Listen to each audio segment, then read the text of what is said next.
Терең тыныс алыңыз. Көзіңізді жұмыңыз. Тыныс алу өте маңызды.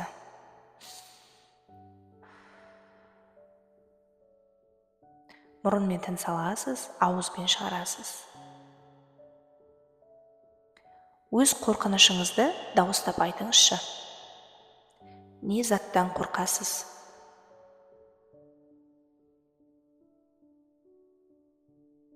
Сезімге мән беріңіз.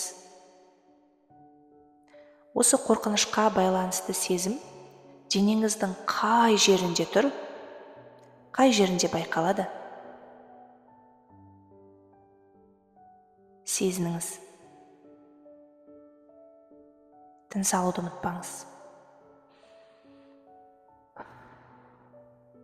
Тыныс алған кезде денеңіздегі негативті сезімдер шыға бастайды. Дәл осы қорқыныш қанша килограмм? Неге ұқсап тұр?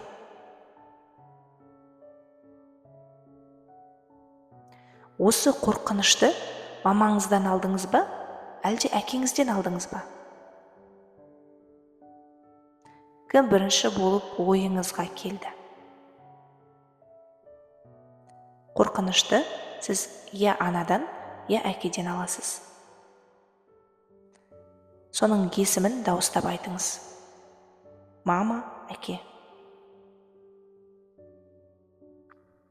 Терең тыныс алыңыз. Қайсысынан қорқынышты алдыңыз? Мама, әке. Көз алдыңызға мамаңыздың болмаса әкеңіздің бейнесін елестетіңіз. Енді дауыстап айтыңыз. Көзіне қарап. Бұл сезім менікі емес. Өзіңізге қайтарамын. Бұл сезім мен үшін тым ауыр. Көтере алмаймын. Босағым келеді. Сондықтан бұл сезімді өзіңізге қайтарамын. Терең тыныс алыңыз.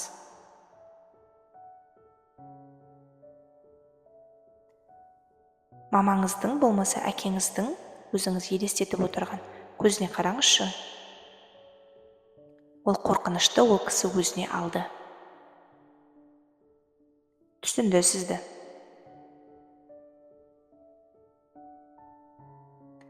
Енді сізге ол адам не айтып тұр? Мамаңыз болмаса әкеңіз. Кешірім сұрап жатыр ма?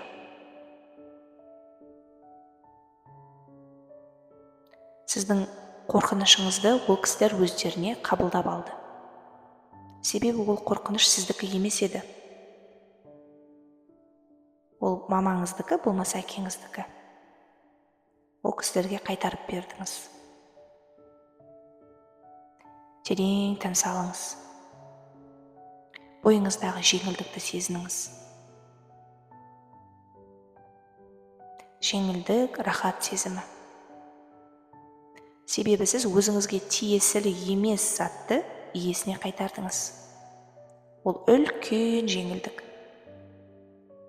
Сезініңіз. Терең тыныс алыңыз.